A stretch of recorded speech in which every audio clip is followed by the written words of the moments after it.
我今日咧就會嘗試做呢個炸嘅，或者我哋講嘅越南嘅炸肉。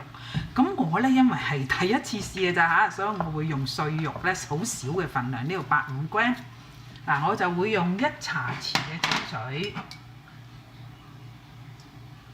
然後咧呢個係 baking powder， 就加1/4茶匙落去嗰個清水度。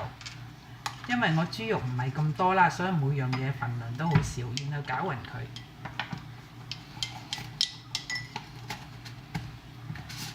就會將開嘅呢個水咧加落去，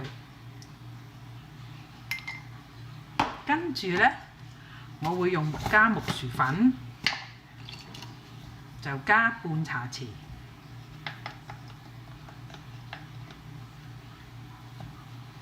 然後咧我加調味啦，我會用蒜粉啦，又係半茶匙。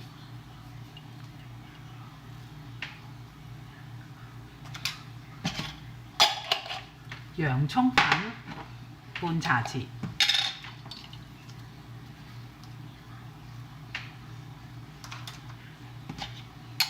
仲有咧就黑胡椒粉，又係半茶匙。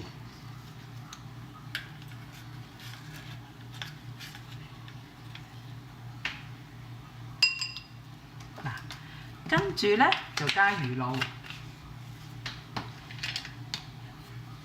魚露咧就加半湯匙，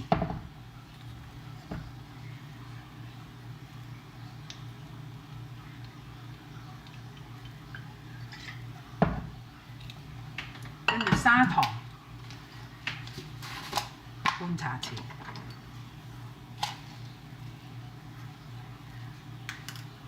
好啦，然後我就攪勻佢啦。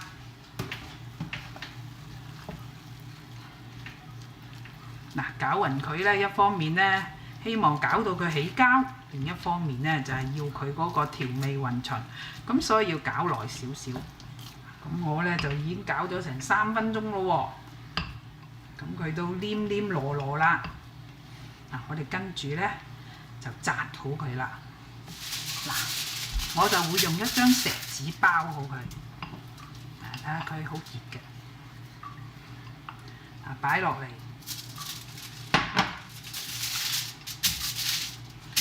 咁通常都係扁扁平平啦。嗱，擺好之後，我哋包好佢。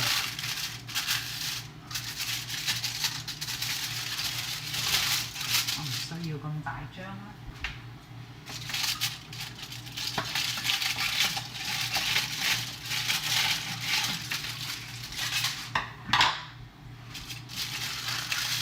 嗱，咁咧呢度包好。呢度咧就鬆鬆地，點解咧？因為咧佢會彈醬嘅。嗱，你可以再執下個型都得，就擺到佢靜置佢半個鐘，然後我哋先蒸。嗱，你見我已經預備好1煲嘅熱水啦。咁呢個靜置咗半個鐘之後咧，就擺落去蒸籠度。咁咧就大